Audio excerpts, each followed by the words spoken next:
welcome to Story Time here at the Sweetwater County Library System. My name is Miss Becky, and today's story time is all about spring. Spring is when the winter snows begin to melt and go away, the grass begins to grow and turn green again, and one of my favorite things about spring is when you go outside and you look at a tree or a bush and you can begin to see the buds all over. I love going outside and seeing all the new things growing. Let's read a book called The Spring Book by Todd Parr. The Spring Book by Todd Parr.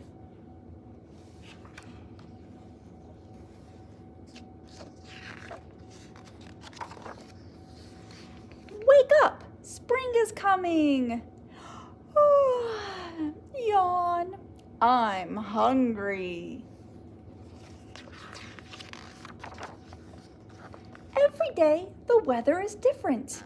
Rainy, snowy, windy, sunny. Trees are blooming. Everything is turning green. And change is in the air. It says International Women's Day. Stand up, speak up. Women's rights. Spring is here. The birds are singing. Babies are being born.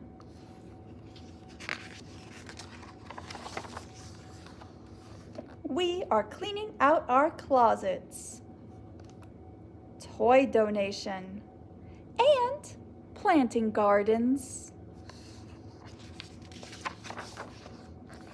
Everyone is sneezing.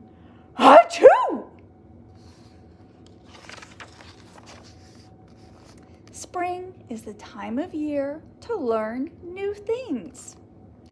Okay, well then, I'm going to stop writing this book and I'm going to open my first restaurant, Taco Todd's. The end. Love, Todd. Surprise! April Fools. Don't worry, this story is not over yet. Spring is a time to dance in the rain. Celebrate traditions with family and friends. Play hide and seek.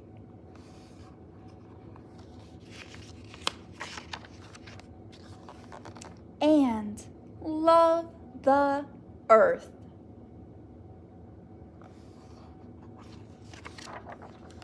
Spring is a time for festivals.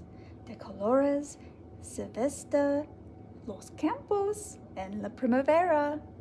Eating fresh fruits and vegetables. Hoppy's Farmers Market. Having picnics. Hugging moms on Mother's Day and every day. And honoring heroes. Now, go roll down some hills. Happy spring! Spring is a time of year to celebrate special holidays and discover all of the beautiful things on the earth. The end. Love, Todd. Hi, I'm Tiffany, and I'm so excited that it's going to be spring. Some of my favorite things about spring are mud. I love the way it feels in my toes. And fairies, because the fairies come out and they make all the flowers grow. So I have a fantastic book for you, and it's one of my favorites because it has all of these wonderful things in it. This book is called Bloom. Bloom by Doreen Cronin and David Small.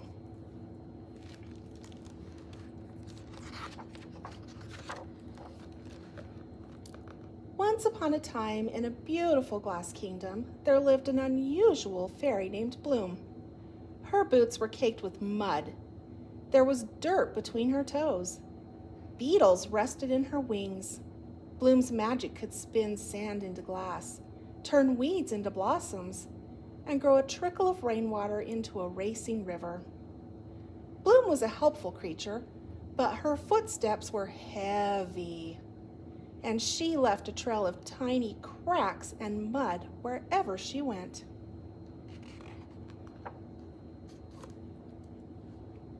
As the years passed and the kingdom became larger and shinier, the people cared less about Bloom's magic and noticed only the mess she left behind.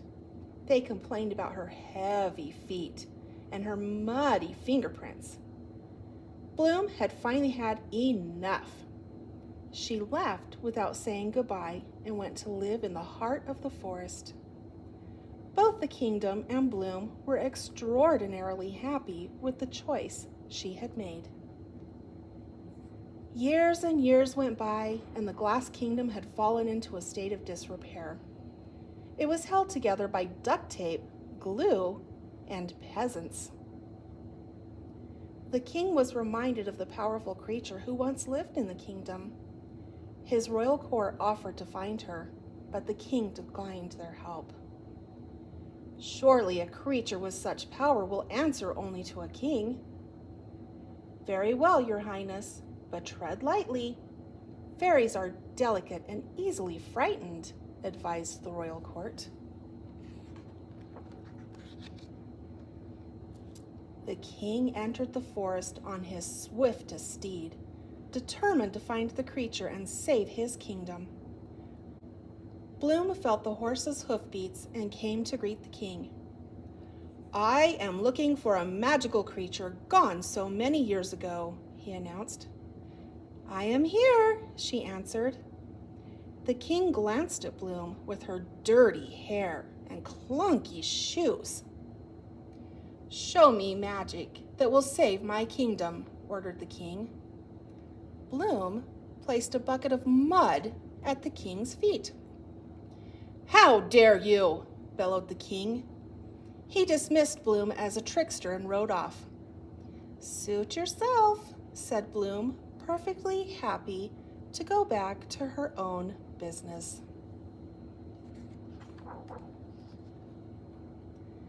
When the king returned empty-handed many days later, the queen decided that she was much better suited to find a magical fairy.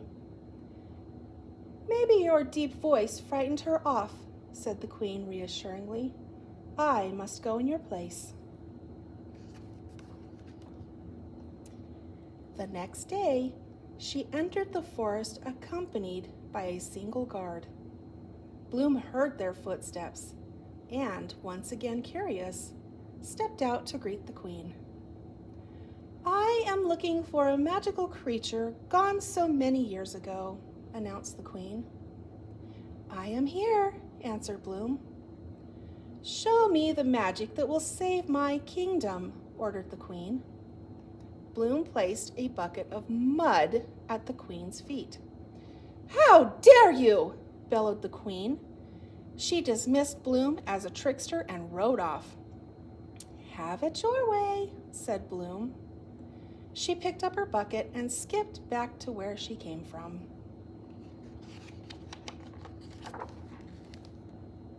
"What of the magical creature?" asked the king upon the queen's return. Broken glass crunched under her feet as she crossed the room. Rain fell from the cracks in the ceiling. "Clearly, it is too frightened to speak directly with royalty," answered the queen. "We must send someone ordinary."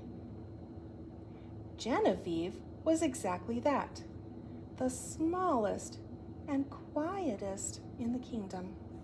Her only job in the palace was to collect, wash, and dry the queen's exquisite crystal sugar spoon. It was the single object in the kingdom that had not yet cracked. The queen summoned Genevieve to her chambers and explained the dire situation. "You are our last hope," she said kindly. "I will not fail you, my queen," Genevieve said in her tiny voice. She brushed the broken glass out of her hair, packed a small bag, and left for the forest. Genevieve traveled through the dark woods without carriage or guard. Bloom heard the sound of her feet pressing into the ground and stepped out to greet the girl. I am looking for a magical creature gone so many years ago, said Genevieve. I am here, said Bloom.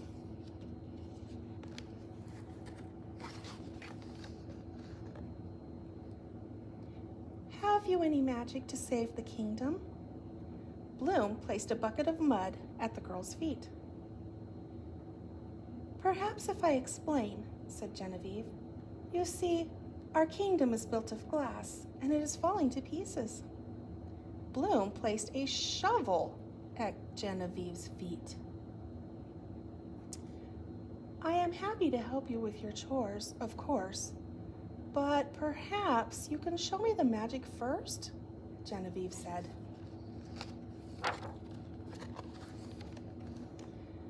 Bloom studied the tiny girl for a moment. She was so delicate. She had barely left a footprint behind her. What is your work in the kingdom? Asked Bloom. I collect, wash, and dry the queen's crystal sugar spoon, Genevieve told her. Is that all you can do? Asked Bloom, hoping she did not sound too harsh. Actually, I'm not really sure, said Genevieve. It's all I am allowed to do, lest my hands get too rough or too dirty to properly care for the spoon.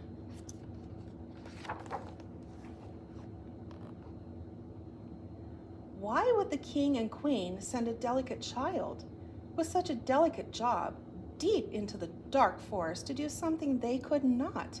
Asked Bloom.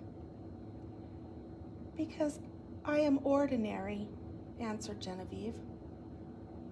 A dark shadow passed over Bloom's face. She picked up her bucket. She picked up her shovel. She took the girl by the hand. I will show you the magic that can save your kingdom, said Bloom. Bloom led the girl into a clearing with a small house, a working fire, and an enormous pit of mud.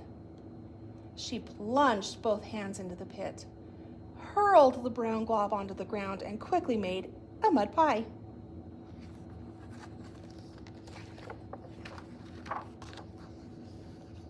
You try it, said Bloom. I mustn't, cried Genevieve. I'll never be able to touch the queen's sugar spoon again. Do you wish to save the kingdom? Asked Bloom quietly. Genevieve did not want to fail the queen. She closed her eyes, stuck her hands into the bucket, and pulled out a scoop of wet, gloppy earth. Nervously, she shook her hands, and the mud fell to the ground, splattering everywhere. Not bad, said Bloom with a smile. Genevieve laughed and brushed the splatters off her feet. Now, try again, Bloom encouraged. This time, Genevieve enjoyed the cool, shifting feel of the mud, so different from the delicate spoon. She flung it to the ground exactly as Bloom had. Nicely done, Bloom said. Smiling, Genevieve shaped the mud into a small, round pie. Perfect, announced Bloom. Now, let's make some magic. Genevieve watched Bloom as she shaped one of the mud pies into a perfect brick. She pulled back her hair with her muddy fingers, rolled up her sleeves, and tried to do the same. She made a lopsided, lumpy oval brick. You'll get it, said Bloom. After 16 more tries, Genevieve had made a perfect brick. What else can I do? Asked the girl. You'll see, said Bloom. Shovel after shovel, bucket after bucket, she showed Genevieve how to add straw into the mud. That made the bricks even stronger.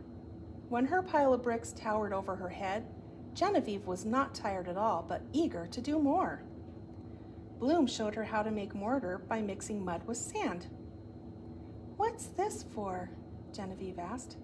You'll see, Bloom told her. And brick by brick, row by row, wall by wall.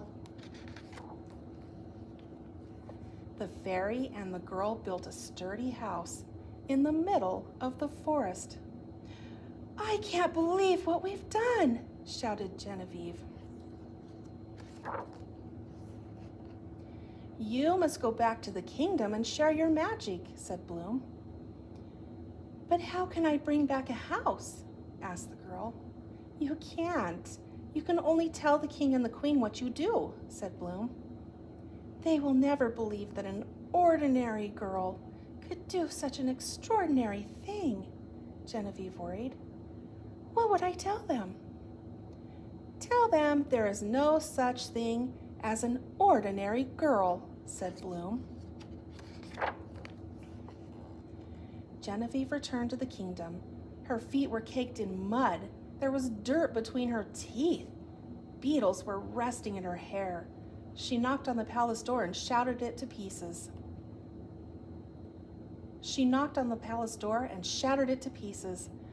"I am here!" she shouted. Then, an ordinary girl rebuilt a kingdom. The end. Hi, nice to see you again. It's me, Miss Jen, and today we've been reading books about spring. One of the things that I love about spring is when all the new babies are born. Babies are so cute. Baby bunnies, baby chicks, baby deer with their little spots are so cute. I love baby animals, and this time of year is when you see them the most. Let's read this book together and learn more about baby deer and the other animals in the forest. Lost in the Woods by Carl R. Sams II and Jean Stoic.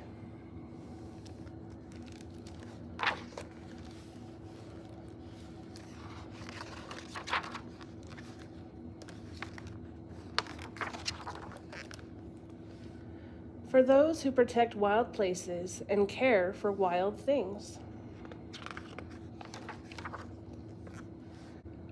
The spring frog singing with 1,000 trilling voices were silenced by the rising sun. New life came to the woods before the sun touched the top of the trees. He slept quietly in the tall grass on the north edge of the meadow where the trees start the forest. Can you see him?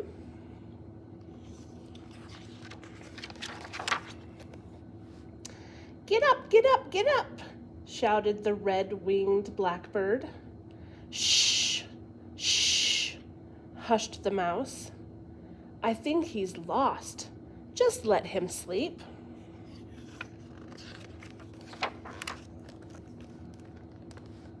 "I've been watching you.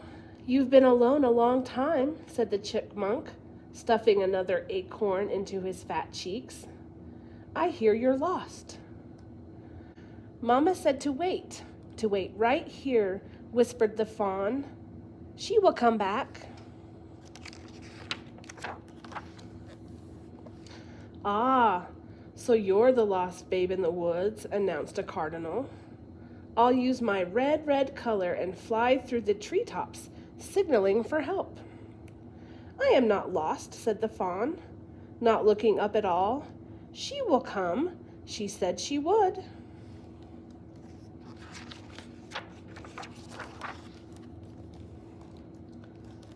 The sun climbed to a higher place in the sky, drying out the morning dew. The fawn stood alone in the tall, shadowed woods. "Stretch your legs to make them strong, but do not wander too far." Where did he come from? Should he be here? The goslings jabbered all at the same time. Where is his mother? His ears are so big. Is he dangerous? Where is your mama? hissed Mother Goose. She said she'd be back. She will, called the startled fawn, turning towards the woods that seemed larger and lonelier than before. Did I go too far? The sound of loud voices and laughter carried on the wind. The birds suddenly stopped singing. The fawn dropped down to hide in the tall grass. Can you see him? He's way down there hiding. When trouble comes looking for you, lie still. Oh, so very still. Don't blink an eye. Don't twitch an ear. Let your spots work and don't make a sound. You are a newborn, born without a scent. Trouble's nose will not find you.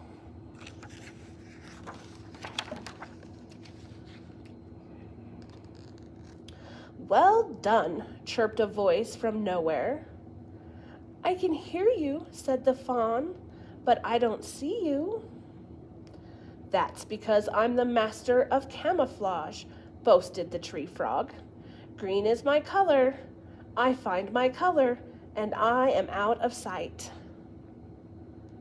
Can you guys see the tree frog? He's right here, but he blends in really well, right? That's some pretty good camouflage. Look how he used his spots. He did, said a katydid.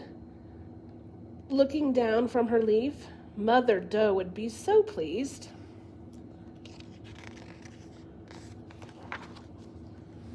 Tut, tut, tut, chattered the squirrels. Don't you suppose Spotty's hungry?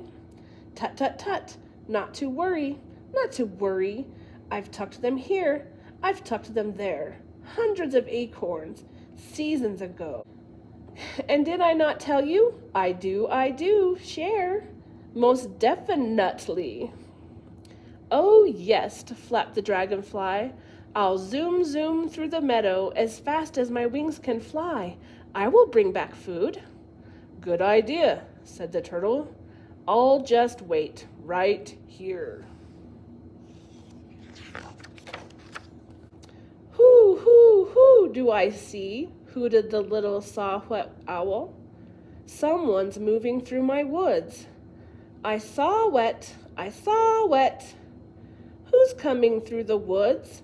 Where? Bleated the fawn. Suddenly, a shadow darkened the warm sun.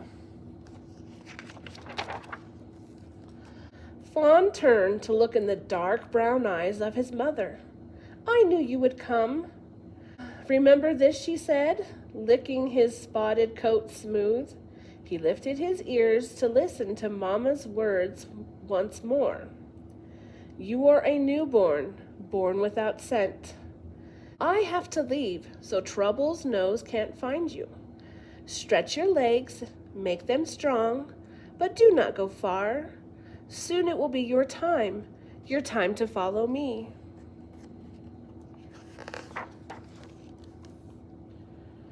Her words were remembered as he drifted off to sleep.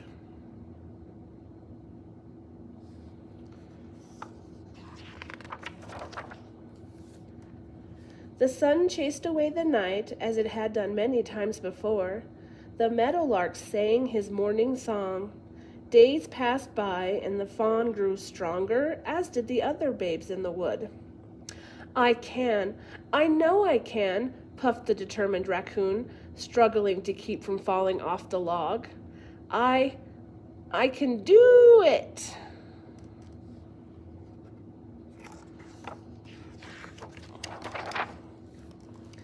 What are you doing? Asked the fawn. Climbing trees. I'm getting good at it too, bragged the little raccoon. Do you climb trees? I do not think I can climb trees, answered the fawn, but my legs are getting stronger.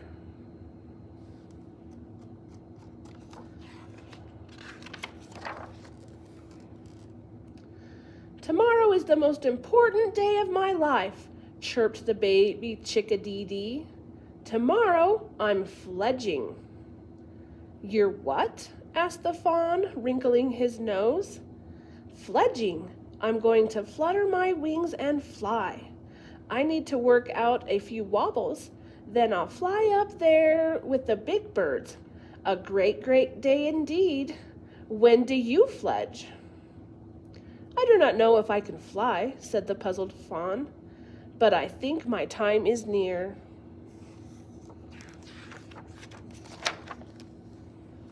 "Could it be? Is it his time?" sputtered the raccoon from above.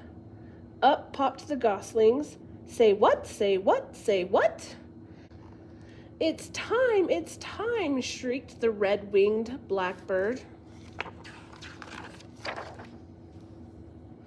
"Ready?" asked Mama Doe. "There is much to see." "Yes, it's time. I'm ready." The end. I knew he wasn't lost. Hi, my name is Shannon. I like spring because we get longer days and warmer temperatures and we can go outside again.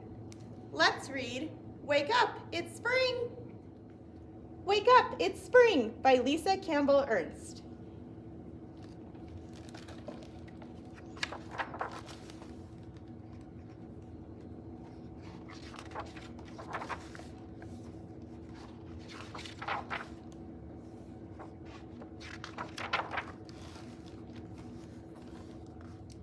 The winter was long and cold.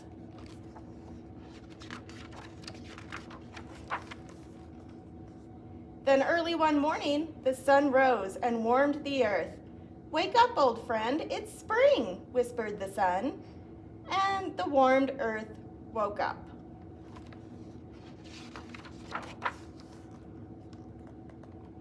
The earth basked in the sun's glow, then nudged its guest, the earthworm. "Time to wake up, spring is here," and the earthworm woke up.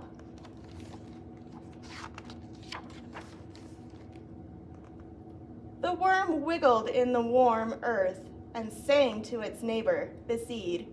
"Spring is here, rise and shine," and the seed woke up.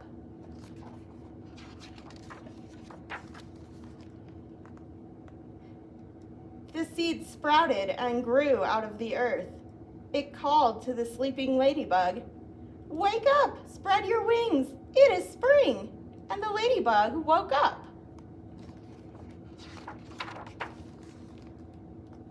The ladybug laughed in the sunshine. It tickled the rabbit's ear as it whispered, "Psst, rabbit, spring is here," and the rabbit woke up.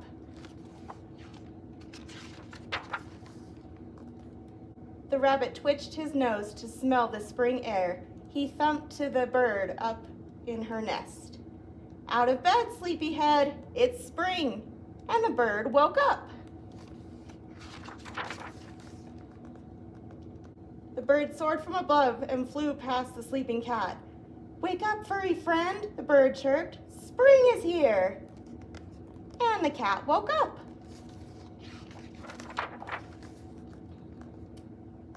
The cat stretched her legs and rubbed past the sleeping dog. "Time to get up," she yawned. "It's spring," and the dog woke up.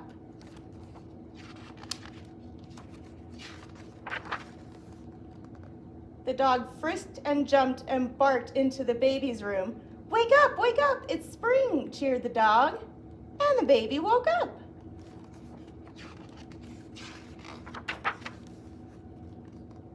The baby stood up in her crib with a laugh and shouted to her brother and sister, "Out, out, spring!" And the brother and sister woke up. They picked up the baby and ran to their parents' room, jumped on the bed and shouted, "Wake up, open your eyes, spring is here at last!" And the parents woke up, one eye at a time.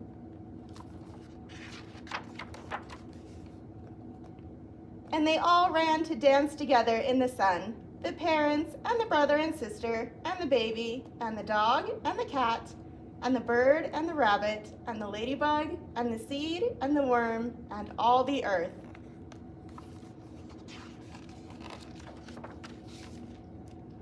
Because it was spring. The end.